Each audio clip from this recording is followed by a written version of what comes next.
നമസ്കാരം.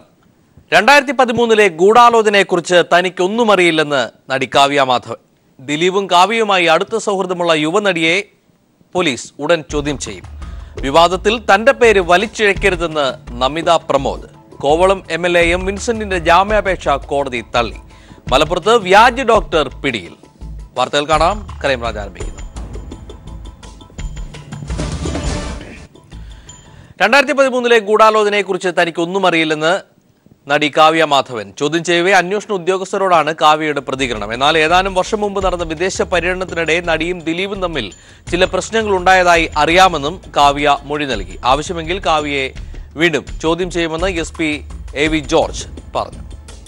ഇന്നലെ രാവിലെ 11 മണി മുതൽ 5 മണി വരെ ആലുവയിലുള്ള ദിലീപിന്റെ തറവാട്ടിൽ വെച്ചാണ് കാവ്യ മാധവനെ ചോദ്യം ചെയ്തത്.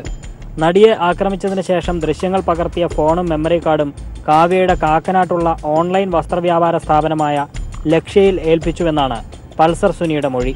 ഇതേക്കുറിച്ച് കാവ്യയോട് ചോദിച്ചെങ്കിലും പൾസർ സുനിയെ തനിക്കറിയില്ലെന്നായിരുന്നു കാവ്യയുടെ മറുപടി. നടിയെ ആക്രമിക്കുന്നതുമായി ബന്ധപ്പെട്ട ഗൂഢാലോചനയെക്കുറിച്ച് തനിക്കൊന്നും അറിയില്ലെന്നും കാവ്യ അന്വേഷണ ഉദ്യോഗസ്ഥരോട് പറഞ്ഞു. ദിലീപും മഞ്ജുവുമായും ഉണ്ടായിരുന്ന പ്രശ്നങ്ങളെക്കുറിച്ചും വിവാഹമോചനത്തെക്കുറിച്ചുമുള്ള ചോദ്യങ്ങളോടും കാവ്യ പ്രതികരിച്ചില്ല. എന്നാൽ ഏതാനും വർഷം മുൻപ് നടന്ന വിദേശ പര്യടനത്തിനിടെ നടിയും ദിലീപും തമ്മിൽ ചില പ്രശ്നങ്ങൾ ഉണ്ടായതായി അറിയാമെന്നും കാവ്യ മൊഴി നൽകി. ആവശ്യമെങ്കിൽ കാവ്യ മാധവനെ വീണ്ടും ചോദ്യം ചെയ്യുമെന്ന് റൂറൽ SP AV ജോർജ് പറഞ്ഞു. കാവ്യ മാധവനെ ചോദ്യം ചെയ്തിട്ടുണ്ട്, മൊഴി രേഖപ്പെടുത്തുന്ന ഇൻവെസ്റ്റിഗേഷൻ ടീം ചോദിച്ചിട്ടുണ്ട്. ഇനിയിപ്പോൾ ആരെങ്കിലും ആവശ്യമുണ്ടെങ്കിൽ വേറെ ആൾക്കാരെ നമ്മൾ ചോദ്യം ചെയ്യും. കേസിന്റെ ആവശ്യമുണ്ട്. കാവ്യയുടെ അമ്മ ശ്യാമളയെയും അന്വേഷണ സംഘം കഴിഞ്ഞ ദിവസം ചോദ്യം ചെയ്തു. ഇരുവരുടെയും മൊഴി അന്വേഷണ സംഘം വിശദമായി പരിശോധിച്ചു വരികയാണ്. മൊഴിയിൽ വൈരുദ്ധ്യം കണ്ടെത്തിയാൽ വീണ്ടും ചോദ്യം ചെയ്ത ശേഷം നിർണായക നടപടിയിലേക്ക് കടക്കാനാണ് അന്വേഷണ സംഘത്തിന്റെ തീരുമാനം. News bureau, Kochi. ദിലീപും കാവ്യയുമായി അടുത്ത സൗഹൃദമുള്ള യുവനടിയെ പോലീസ് ഉടൻ ചോദ്യം ചെയ്യും. നടി ആക്രമണത്തിനിരയായ സംഭവത്തിന് ശേഷം ഈ യുവനടിയുടെ അക്കൗണ്ടിലേക്ക് വൻതുക നിക്ഷേപിച്ചതായി കണ്ടെത്തുകയും ചെയ്തു. ദിലീപിന്റേതെന്ന് പോലീസ് സംശയിക്കുന്ന ബിനാമി അക്കൗണ്ടിൽ നിന്നാണ് പണം അയച്ചതെന്നും കണ്ടെത്തി. കാവ്യയെ ചോദ്യം ചെയ്തതിൽ ഇത് സംബന്ധിച്ച് ചില നിർണായക വിവരങ്ങളും പോലീസിന് ലഭ്യമായി. യുവനടിയുടെ സംശയകരമായ ചില സാമ്പത്തിക ഇടപാടുകൾ പോലീസ് നിരീക്ഷണത്തിലായിരുന്നു. നടി ആക്രമിക്കപ്പെട്ട ശേഷം ഈ യുവനടിയുടെ അക്കൗണ്ടിലേക്ക് കോടികൾ നിക്ഷേപിച്ചതായി കണ്ടെത്തി. ദിലീപിന്റെ ബിനാമി അക്കൗണ്ട് എന്ന് പോലീസ് സംശയിക്കുന്ന അക്കൗണ്ടിൽ നിന്നാണ് പണം നിക്ഷേപിക്കുന്നതെന്നും കണ്ടെത്തിയിരുന്നു. ഈ സാഹചര്യത്തിലാണ് യുവനടിയെ ചോദ്യം ചെയ്യാൻ പോലീസ് തീരുമാനിച്ചത്. ഈ നടിയും ദിലീപും കാവ്യയും അടുത്ത സുഹൃത്തുക്കളാണ്. നടി ആക്രമിക്കപ്പെട്ട കേസിൽ പൾസർ സുനി അറസ്റ്റിലായ ശേഷം ദിലീപും സംഘവും അമേരിക്കൻ പര്യടനം നടത്തിയിരുന്നു. ഈ സംഘത്തിലും ഈ യുവനടിയെ ദിലീപ് ഉൾപ്പെടുത്തി. ദിലീപിനൊപ്പം 3 ചിത്രങ്ങളിൽ മാത്രമേ നടി അഭിനയിച്ചിട്ടുള്ളൂ. എന്നാൽ അടുത്തിടെ ചിത്രീകരണം ആരംഭിച്ച 2 ചിത്രങ്ങളിൽ ഈ നടിക്ക് പ്രധാന വേഷങ്ങൾ ലഭിച്ചു. ദിലീപിന്റെ അറസ്റ്റോടെ ഈ 2 ചിത്രങ്ങളുടെയും ചിത്രീകരണം മുടങ്ങിയിരിക്കുകയാണ്. പൾസർ സുനിയുടെ കത്തിൽ പരാമർശിക്കുന്ന ചിത്രമായ സൗണ്ട് തോമയിലും ഈ നടി പ്രധാന വേഷത്തിൽ എത്തിയിരുന്നു. പോലീസ് ഗൗരവത്തോടെ കാണുന്ന മറ്റൊരു കാര്യം ഈ നടിയും കാവ്യയും തമ്മിൽ അടുത്തിടെ നടത്തിയ ഒരു രഹസ്യ കൂടിക്കാഴ്ചയാണ്. ദിലീപ് അറസ്റ്റിലായതിനു ശേഷം മൂകാംബികയിൽ വെച്ചായിരുന്നു ആ കൂടിക്കാഴ്ച. ഇക്കാര്യങ്ങളെല്ലാം ചോദ്യം ചെയ്യലിൽ യുവനടി വിശദീകരിക്കേണ്ടി വരും. പ്രധാനമായും അസ്വാഭാവികമായ രീതിയിൽ അക്കൗണ്ടിലെത്തിയ പണത്തെക്കുറിച്ചാവും നടിക്ക് വിശദീകരിക്കേണ്ടി വരിക. പോലീസ് സ്റ്റേഷനിലേക്കോ പോലീസ് ക്ലബിലേക്കോ വിളിച്ചു വരുത്താതെ മറ്റെവിടെയെങ്കിലും വെച്ച് രഹസ്യമായി മൊഴിയെടുക്കാനാണ് തീരുമാനം. News bureau, Kochi. വടക്കൻ പരവൂരിലെ കരുമാലൂരിൽ ദിലീപ് കയ്യേറിയെന്നാരോപിക്കുന്ന ഭൂമി നാളെ അളക്കും. പരവൂർ തഹസീൽദാരുടെ നേതൃത്വത്തിലാണ് ഭൂമി അളന്ന് തിട്ടപ്പെടുത്തുക.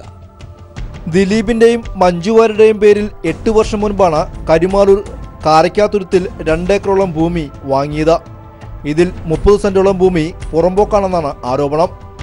റവന്യൂ ഉദ്യോഗസ്ഥരുടെ ഒത്താശയോടെയാണ് കയ്യേറ്റം നടന്നതെന്നാരോപിച്ച് CPIM-ഉം DYFI-യും സ്ഥലത്ത് കൊടിയും നാട്ടിയിട്ടുണ്ട്. മാത്രമല്ല, പുഴയോരത്തോട് ചേർന്ന ഈ സ്ഥലത്ത് പാലം പണിയുന്ന സമയത്ത് അന്നത്തെ UDF സർക്കാർ സംരക്ഷണ ഭിത്തിയും കുളിക്കടവും നിർമ്മിച്ചു നൽകിയിട്ടുണ്ട്. ഈ കാര്യം ചൂണ്ടിക്കാട്ടി കരുമാലൂർ പഞ്ചായത്ത് മുഖ്യമന്ത്രിക്കും റവന്യൂ മന്ത്രിക്കും പരാതിയും നൽകിയിരുന്നു. പ്രാഥമിക അന്വേഷണ റിപ്പോർട്ട് വില്ലേജ് ഓഫീസർ ജില്ലാ കളക്ടർക്ക് സമർപ്പിച്ചു. ഈ റിപ്പോർട്ടിന്റെ അടിസ്ഥാനത്തിലാണ് ഭൂമി അളന്ന് തിട്ടപ്പെടുത്താൻ ജില്ലാ കളക്ടർ തഹസിൽദാരോട് നിർദ്ദേശിച്ചത്. പറവൂർ തഹസിൽദാരുടെ നേതൃത്വത്തിലുള്ള സംഘമാണ് ഭൂമി അളന്ന് തിട്ടപ്പെടുത്തുക. കയ്യേറിയ ഭൂമി, അനധികൃത നിർമ്മാണം എന്നിവ സംഘം പരിശോധിക്കും.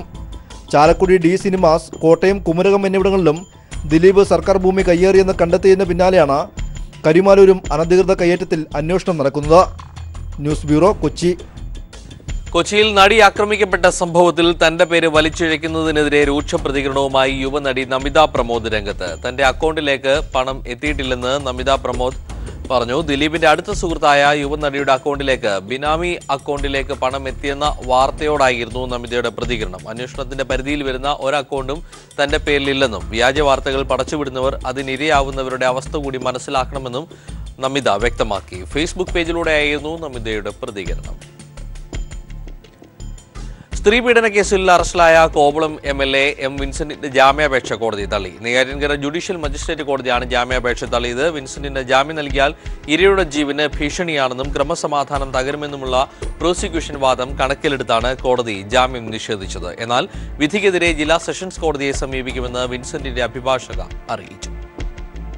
ഇന്ന് വൈകുന്നേരം 3 മണിയോടെയായിരുന്നു നെയ്യാറ്റിൻകര 1-ാം ക്ലാസ് മജിസ്ട്രേറ്റ് കോടതിയിൽ M. Vincent MLA ഹാജരാക്കിയത്. പ്രതി സമൂഹത്തിൽ സ്വാധീനമുള്ള വ്യക്തിയാണെന്നും പ്രതിക്ക് ജാമ്യം നൽകിയാൽ ഇരയുടെ ജീവന് ഭീഷണിയാകുമെന്നും മാത്രമല്ല ക്രമസമാധാനം തകരുമെന്നുമാണ് പ്രോസിക്യൂഷൻ വാദിച്ചത്. എന്നാൽ പ്രോസിക്യൂഷൻ വാദത്തെ തകർക്കാൻ പ്രതിഭാഗം പല വാദമുഖങ്ങൾ ഉന്നയിച്ചെങ്കിലും കോടതി പ്രോസിക്യൂഷൻ വാദം കണക്കിലെടുത്ത് വിൻസെന്റിന്റെ ജാമ്യം തള്ളുകയായിരുന്നു. വിധിക്കെതിരെ ജില്ലാ സെഷൻസ് കോടതിയെ സമീപിക്കുമെന്നാണ് വിൻസെന്റിന്റെ അഭിഭാഷക അറിയിച്ചിരിക്കുന്നത്. ഇന്നലെ കോടതിയിൽ ഹാജരാക്കിയ വിൻസെന്റിനെ തെളിവെടുപ്പിനായി 1 ദിവസത്തെ പോലീസ് കസ്റ്റഡിയിൽ വിട്ടുകൊടുക്കുകയായിരുന്നു. MLA കസ്റ്റഡിയിൽ വാങ്ങിയ പോലീസ് വീട്ടമ്മയുടെ വീട് പ്രതിക്കറിയാവുന്നതിനാലും സ്ഥലത്തെ ക്രമസമാധാന നിലയും കണക്കിലെടുത്ത് ബാലരാമപുരത്തെത്തിച്ച് തെളിവെടുപ്പ് നടത്തേണ്ടെന്ന് തീരുമാനിക്കുകയായിരുന്നു. തുടർന്ന് MLA നെടുമങ്ങാട് DYSP ഓഫീസിലെ ആധുനിക സൗകര്യങ്ങളുള്ള ജനമൈത്രി ഹാളിലേക്ക് കൊണ്ടുപോയി ചോദ്യം ചെയ്യുകയായിരുന്നു. ഇവിടെ നിന്ന് ഇന്ന് രാവിലെ നെയ്യാറ്റിൻകര ജനറൽ ആശുപത്രിയിലെത്തിച്ച് വൈദ്യപരിശോധന നടത്തി DYSP ഓഫീസിലെത്തിച്ചു. തുടർന്ന് ഇവിടെ എത്തിയ Kollam city police commissioner Ajitha Begum വിൻസെന്റിനെ വിശദമായി ചോദ്യം ചെയ്തു. തുടർന്നാണ് കോടതിയിൽ ഹാജരാക്കിയത്. കോടതി ജാമ്യം നിഷേധിച്ചതിനെ തുടർന്ന് വീണ്ടും വിൻസെന്റ് MLAയെ നെയ്യാറ്റിൻകര സ്പെഷ്യൽ സബ് ജയിലിലേക്ക് മാറ്റി. എന്നാൽ MLAയുടെ പക്കലുണ്ടായിരുന്ന മൊബൈൽ ഫോൺ പോലീസിന് ഇതുവരെ കണ്ടെത്താനായിട്ടില്ല. ഇത് കണ്ടെത്താനായി പോലീസ് അന്വേഷണം ഊർജിതമാക്കിയിരിക്കുകയാണ്. Rinoos Sreedhar, news bureau, Thiruvananthapuram. മലപ്പുറം എടപ്പാളിൽ ഹൃദയാഘാതത്തിന് ചികിത്സ നടത്തിയിരുന്ന വ്യാജ ഡോക്ടർ പിടിയിലായി. കൊടുങ്ങല്ലൂർ കുരുപ്പീടിക സ്വദേശി റഹീം മമ്മൂനെയാണ് പരിശോധന നടത്തുന്ന ക്ലിനിക്കിൽ നിന്ന് അറസ്റ്റ് ചെയ്തത്. റിപ്പോർട്ടിലേക്ക്. 5 മാസം മുമ്പാണ് അണ്ണക്കമ്പാട്ട ടൂറിസ്റ്റ് ഹോമിൽ റഹീം സേഫ് ഹാർട്ട് എന്ന പേരിൽ ക്ലിനിക് തുടങ്ങിയത്. ഹൃദ്രോഗികൾക്ക് acupuncture, EECP, cardiac vascular treatment തുടങ്ങി ഒട്ടേറെ ചികിത്സകൾ ഈ 10-ാം ക്ലാസ്സുകാരൻ നൽകിയിരുന്നു.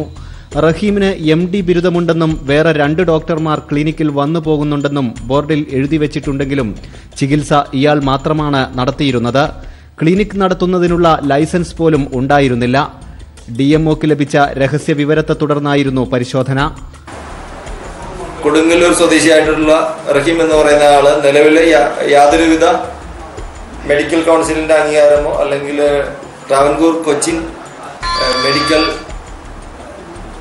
കൗൺസിലിന്റെ രജിസ്ട്രേഷനോ അംഗീകൃത സർട്ടിഫിക്കറ്റോ ഒന്നുമില്ലാതെ വ്യാജമായിട്ടുള്ള കുറച്ച് സർട്ടിഫിക്കറ്റുകളുടെ അകമ്പടിയോട് കൂടിയിട്ട് അവിടെ 3 മാസക്കാലമായിട്ട് രോഗികളെ ചികിത്സ നടത്തി വരികയാണെന്നും ഇത്തരം ചികിത്സ മൂലം രോഗികൾക്ക് വിവിധങ്ങളായിട്ടുള്ള ക്ലേശങ്ങൾ ഉണ്ടെന്നുള്ള പരാതിന്മേൽ ചെങ്ങന്നൂർ പോലീസ് ഇന്ന് ഒരു കേസ് രജിസ്റ്റർ ചെയ്യുകയുണ്ടായി. ഓൺലൈൻ വഴി സംഘടിപ്പിച്ച നിരവധി സർട്ടിഫിക്കറ്റുകളും ഇയാളിൽ നിന്ന് പിടികൂടിയിട്ടുണ്ട്. ബോർഡിൽ എഴുതിവെച്ച പേരും ഇയാളിൽ നിന്ന് കണ്ടെടുത്ത വിവിധ സർട്ടിഫിക്കറ്റുകളിലെ പേരും വ്യത്യാസമുണ്ട്. റഹീമിനെ പൊന്നാനി കോടതിയിൽ ഹാജരാക്കി റിമാൻഡ് ചെയ്തു. News bureau, Malappuram. കൊല്ലത്ത് മദ്യലഹരിയിൽ വനിതാ ഡോക്ടറുടെ പരാക്രമം. വൈദ്യപരിശോധനയ്ക്കിടെ മാധ്യമപ്രവർത്തകരെയും ഇവർ ആക്രമിച്ചു. പോലീസിന് നേരെയും കയ്യേറ്റത്തിന് ശ്രമിച്ചു. ദേശീയപാതയിൽ 2 കാറുകളും ഇടിച്ചു തകർത്തു. കൊല്ലം ബ്യൂറോയുടെ റിപ്പോർട്ട്. കൊല്ലം മാടനടയ്ക്ക് സമീപത്തായിരുന്നു കൊല്ലം മിയന്നൂരിലെ സ്വകാര്യ മെഡിക്കൽ കോളേജിലെ ഡെന്റൽ ഡോക്ടർ രശ്മി മദ്യലഹരിയിൽ കാറോടിച്ച് 2 കാറുകൾ ഇടിച്ചു തെറിപ്പിച്ചത്. തുടർന്ന് 2 മണിക്കൂറോളം വാഹനഗതാഗതം തടസ്സപ്പെട്ടു. പോലീസെത്തി ഇവരെ കസ്റ്റഡിയിലെടുത്ത് കൊല്ലം ജില്ലാ ആശുപത്രിയിൽ എത്തിച്ച് ലഹരി പരിശോധന നടത്തിയ ശേഷം പുറത്തേക്ക് ഇറക്കുമ്പോഴായിരുന്നു മാധ്യമപ്രവർത്തകർക്ക് നേരെയുള്ള ആക്രമണം. ക്യാമറ അടിച്ചു തകർക്കാനും ശ്രമം നടന്നു.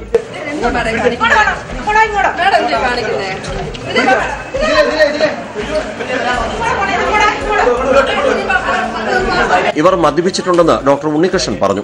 ഇവർക്ക് സംരക്ഷണം ഒരുക്കിയ 3 യുവാക്കളും മാധ്യമപ്രവർത്തകരെ ആക്രമിച്ചു. ഇവരെ പോലീസ് കസ്റ്റഡിയിലെടുത്തു. മുമ്പ് ഡോക്ടർ രശ്മി മദ്യലഹരിയിൽ വാഹനമോടിച്ച് അപകടം സൃഷ്ടിക്കുകയും ചോദ്യം ചെയ്ത ഡ്രൈവറുടെ ആംബുലൻസിന്റെ താക്കോൽ ഊരിയെടുത്തു കൊണ്ടുപോയ സംഭവം ഉണ്ടായിട്ടുണ്ടെന്നും പോലീസ് പറഞ്ഞു. ന്യൂസ് ബ്യൂറോ, കൊല്ലം. ആദിവാസി യുവതിയെ ജവാന്മാർ കൂട്ടബലാത്സംഗം ചെയ്തതായി പരാതി. പീഡനശ്രമത്തിനിടെ രക്ഷപ്പെട്ടോടിയ മറ്റൊരു പെൺകുട്ടിയെ മരിച്ച നിലയിലും കണ്ടെത്തി. മിസോറാമിലാണ് നാടിനെ നടുക്കിയ അതിക്രമം അരങ്ങേറിയത്. മിസോറാമിലെ മാമിദ് ജില്ലയിലാണ് ആദിവാസി യുവതിയെ BSF ജവാന്മാർ കൂട്ടബലാത്സംഗത്തിന് ഇരയാക്കിയത്. 22-കാരിയായ യുവതിയാണ് പരാതിക്കാരി. ഇവർക്കൊപ്പമുണ്ടായിരുന്ന പെൺകുട്ടിയെ പിന്നീട് മരിച്ച നിലയിലും കണ്ടെത്തി. സിൽസൂരി BOPക്ക് സമീപം ജൂലൈ 16-നാണ് കേസിനാസ്പദമായ സംഭവമുണ്ടായത്. മുള ശേഖരിക്കാനായി വനത്തിൽ പോയ യുവതിയെ BSF ജവാന്മാർ കൂട്ടബലാത്സംഗത്തിന് ഇരയാക്കുകയായിരുന്നു. ക്രൂരമായ പീഡനത്തിന് ശേഷം യുവതിയുടെ കണ്ണിലും മുഖത്തും ജവാന്മാർ ആസിഡ് ഒഴിച്ചതായും പരാതിയിൽ പറയുന്നു. യുവതിയെ ഉപേക്ഷിച്ച് ജവാന്മാർ പോയതോടെയാണ് ഗ്രാമവാസികൾ വിവരമറിയുന്നത്. തീർത്തും അവശയായ യുവതിയെ നാട്ടുകാർ ആശുപത്രിയിലെത്തിക്കുകയായിരുന്നു. തുടർന്നുള്ള അന്വേഷണത്തിനിടെ രക്ഷപ്പെട്ടോടിയ പെൺകുട്ടിയുടെ മൃതദേഹവും കണ്ടെത്തി. ഇവർക്ക് നേരെയും ആസിഡ് ആക്രമണം ഉണ്ടായതായാണ് റിപ്പോർട്ടുകൾ. എന്നാൽ ഇവർ പീഡനത്തിനിരയായിരുന്നോ എന്ന കാര്യം വ്യക്തമല്ല. അതേസമയം ജവാന്മാരെ അറസ്റ്റ് ചെയ്യാൻ വൈകുന്നതിൽ പ്രതിഷേധവും ശക്തമാണ്. News desk. ശിശുക്ഷേമ സമിതിയിലെ ക്രമക്കേടിൽ മുൻ ഭാരവാഹി സുനിൽ സി കുര്യനെതിരെ കൂടുതൽ തെളിവുകൾ പുറത്ത്. ചെങ്ങന്നൂർ സ്വദേശികളായ ദമ്പതിമാർക്ക് കുഞ്ഞിനെ നൽകാമെന്ന് പറഞ്ഞ് 6 ലക്ഷം രൂപ വാങ്ങിയതായി ക്രൈംബ്രാഞ്ച് അന്വേഷണ റിപ്പോർട്ടിൽ പരാമർശം. സുനിൽ സി കുര്യന് പണം കൈമാറിയത് ബാങ്ക് വഴിയെന്ന് വീട്ടമ്മയുടെ മൊഴി. പണം കൈമാറിയെന്ന് വീട്ടമ്മ പീപ്പിളിനോട് പറഞ്ഞു. ശിശുക്ഷേമ സമിതിയിലെ ക്രമക്കേടിൽ റിമാൻഡിലായ മുൻ ഭാരവാഹികളുടെ ജാമ്യാപേക്ഷ കോടതി തള്ളി. ശിശുക്ഷേമ സമിതിയിലെ ക്രമക്കേടിൽ സുനിൽ സി കുര്യനെതിരെ കൂടുതൽ തെളിവുകളാണ് പുറത്തുവരുന്നത്. ചെങ്ങന്നൂർ സ്വദേശികളായ ദമ്പതിമാർക്ക് കുഞ്ഞിനെ നൽകാമെന്ന് പറഞ്ഞ് 6 ലക്ഷം രൂപ വാങ്ങിയതായി ക്രൈംബ്രാഞ്ച് അന്വേഷണത്തിൽ ബോധ്യപ്പെട്ടു. 2013-ലാണ് സംഭവം ഉണ്ടായത്. വർഷങ്ങളായി കുഞ്ഞുങ്ങൾ ജനിക്കാതിരുന്ന ദമ്പതിമാർ ശിശുക്ഷേമ സമിതിയുടെ സെക്രട്ടറിയായ സുനിൽ സി കുര്യനെ സമീപിക്കുകയായിരുന്നു. നിയമാനുസൃതമായി കുഞ്ഞിന് ലഭിക്കാൻ 40,000 രൂപ അടച്ചാൽ മതിയെന്നിരിക്കെ കൈക്കൂലിയായിട്ടാണ് 6 ലക്ഷം ഇയാൾ ആവശ്യപ്പെട്ടത്.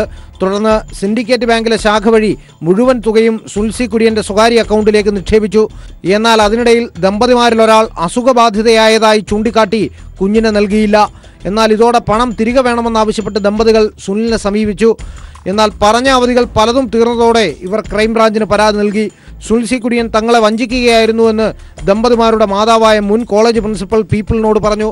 അതിന് 2 ആഴ്ച മുമ്പ് പറഞ്ഞു രൂപ തരുവാണെങ്കിൽ കുഞ്ഞിനെ 1 മാസത്തിനും തരാമെന്ന്. സുനിൽ കുര്യൻ. സുനിലിന്റെ പേരിൽ ചെക്ക് ബാങ്കിലുണ്ട്. ശിശുക്ഷേമ സമിതിയിലെ ക്രമക്കേടുകളെ തുടർന്ന് സുനിൽ സി കുര്യൻ, കോൺഗ്രസ് നേതാവ് ചെമ്പഴന്തി അനിൽ എന്നിവർ റിമാൻഡിലാണ്. ഇവർ ഭാരവാഹികളായിരുന്ന സമയത്ത് സമാനമായ കൂടുതൽ തട്ടിപ്പുകൾ നടന്നതായിട്ടാണ് ക്രൈംബ്രാഞ്ച് കരുതുന്നത്. എസ് ജീവൻകുമാർ, തിരുവനന്തപുരം. BJPയുടെ അഴിമതി കഥകൾ തുറന്നുകാട്ടുന്ന വിവാദ കത്തിനെതിരെ BJP സംസ്ഥാന നേതൃത്വം രഹസ്യാന്വേഷണം ആരംഭിച്ചു. മെഡിക്കൽ കോളേജ് അഴിമതിയുടെ പേരിൽ കളങ്കിതമായ BJP നേതൃത്വത്തിന് തിരിച്ചടിയായിരിക്കുന്ന കത്തിന്റെ ഉറവിടത്തെക്കുറിച്ച് കുമ്മനം രാജശേഖരനാണ് അന്വേഷണത്തിന് നേതാക്കളെ ചുമതലപ്പെടുത്തിയിരിക്കുന്നത്. പാർട്ടിയുടെ പല സംഘടനാ രഹസ്യങ്ങളും മാധ്യമങ്ങൾക്ക് ചോർത്തി നൽകുന്ന പാർട്ടി സംസ്ഥാന നേതാക്കളും ഇപ്പോൾ നിരീക്ഷണത്തിലാണ്. BJP നേതാക്കളെ പ്രതിക്കൂട്ടിലാക്കിയ മെഡിക്കൽ കോളേജ് കോഴ അഴിമതി പാർട്ടിക്കുള്ളിലും പാർട്ടി മണ്ഡലം കമ്മിറ്റികളിലും ചൂടേറിയ ചർച്ചകളും വാദപ്രതിവാദങ്ങളും നടക്കുന്ന പശ്ചാത്തലത്തിലാണ് പാർട്ടി നേതാക്കൾക്ക് മുന്നറിയിപ്പ് നൽകിക്കൊണ്ട് വിവാദ കത്ത് പുറത്തുവന്നത്. അഴിമതിയിൽ മുങ്ങിക്കുളിച്ച പാർട്ടി നേതൃത്വം, തലകുനിച്ച് പ്രവർത്തകർ, പൊതുസമൂഹത്തിൽ എന്ന തലക്കെട്ടോടെ കഴിഞ്ഞ ദിവസമാണ് സംസ്ഥാന നേതാക്കൾക്ക് കത്ത് ലഭിച്ചത്. സംസ്ഥാന നേതാക്കളുടെ പേര് പറയാതെ വ്യക്തമായ സൂചനകൾ നൽകുന്ന കത്തിൽ കോടികളുടെ അഴിമതി കഥകളാണ് പറഞ്ഞിരിക്കുന്നത്. ആരോപണ വിധേയർക്കെതിരെ കർശന നിലപാടെടുത്തില്ലെങ്കിൽ ബൂത്ത് തലം മുതൽ സേവ് BJP ഫോറം എന്ന ബദൽ സംവിധാനം മുളപെട്ടുമെന്ന് ഭീഷണിപ്പെടുത്തിക്കൊണ്ടാണ് കത്ത് അവസാനിക്കുന്നത്. തിരുവനന്തപുരത്ത് നിന്നാണ് കത്ത് പോസ്റ്റ് ചെയ്തിരിക്കുന്നത്. സംസ്ഥാന നേതാക്കൾ മുതൽ ജില്ലാ നേതാക്കൾ വരെ കൊയ്ത്ത് നിർബാധം തുടരുന്നുവെന്നും പറയുന്ന വിവാദ കത്ത് വലിയ കോളിളക്കമാണ് പാർട്ടി സംസ്ഥാന നേതൃത്വത്തിൽ ഉണ്ടാക്കിയിരിക്കുന്നത്. കൂനിന്മേൽ കുരുപോലെയായ കത്തിന്റെ ഉറവിടത്തെക്കുറിച്ച് പാർട്ടി അധ്യക്ഷൻ രഹസ്യാന്വേഷണം ആരംഭിച്ചിരിക്കുകയാണ്. തന്റെ വിശ്വസ്തനായ സഹപ്രവർത്തകനെയാണ് അന്വേഷണം ഏൽപ്പിച്ചിരിക്കുന്നത്. പാർട്ടി പ്രതിക്കൂട്ടിലായി പ്രതിച്ഛായയ്ക്ക് തന്നെ മങ്ങലേറ്റിരിക്കുന്ന സമയത്ത് പുറത്തുവന്ന ഈ കത്ത് എതിരാളികൾക്ക് ആയുധം കൊടുത്തതുപോലെയായെന്നും കുമ്മനം വിലയിരുത്തി. പാർട്ടി സംഘടനാ രഹസ്യങ്ങൾ മാധ്യമങ്ങൾക്ക് ചോർത്തി നൽകുന്നവരും ഇപ്പോൾ കുമ്മനത്തിന്റെയും RSS നേതാക്കളുടെയും നിരീക്ഷണത്തിലാണ്. എന്നാൽ ഭാവിയിൽ BJPയുടെ നേതൃസ്ഥാനത്തേക്ക് ഉയർന്നു വരാൻ ശ്രമിക്കുന്ന ഒരു നേതാവാണ് വിവാദ കത്തിന്റെ സൃഷ്ടാവെന്നാണ് RSSന് ലഭിച്ചിരിക്കുന്ന വിവരം. അതേസമയം പാർട്ടിയിൽ നിരവധി തവണ നടപടിക്ക് വിധേയനായ RS വിനോദിനെ സഹകരണ സെൽ കൺവീനറാക്കിയത് ആരാണെന്ന ചോദ്യവും BJPയിൽ പുകയുകയാണ്. ഇതിൽ കുമ്മനത്തിന്റെ പങ്ക് തള്ളിക്കളയാനാവില്ലെന്നാണ് B മുരളീധര പക്ഷത്തിന്റെ വാദം. Sunil Arimanur, news bureau, Thiruvananthapuram. ആത്മഹത്യ ചെയ്ത KSRTC എംപാനൽ കണ്ടക്ടർ സുനിൽ കുമാറിന്റെ മൃതദേഹവുമായി സഹപ്രവർത്തകരും നാട്ടുകാരും റോഡ് ഉപരോധിച്ചു. തിരുവനന്തപുരം പാലോട് KSRTC ഡിപ്പോയിലെ കണ്ടക്ടറും കുറുപുഴ സ്വദേശിയായ സുനിൽകുമാർ ആത്മഹത്യ ചെയ്യുകയായിരുന്നു. KSRTCയിലെ ഡ്യൂട്ടി പരിഷ്കരണത്തിൽ മനംനൊന്നാണ് സുനിൽകുമാർ ആത്മഹത്യ ചെയ്തതെന്നാണ് സഹപ്രവർത്തകർ പറയുന്നത്.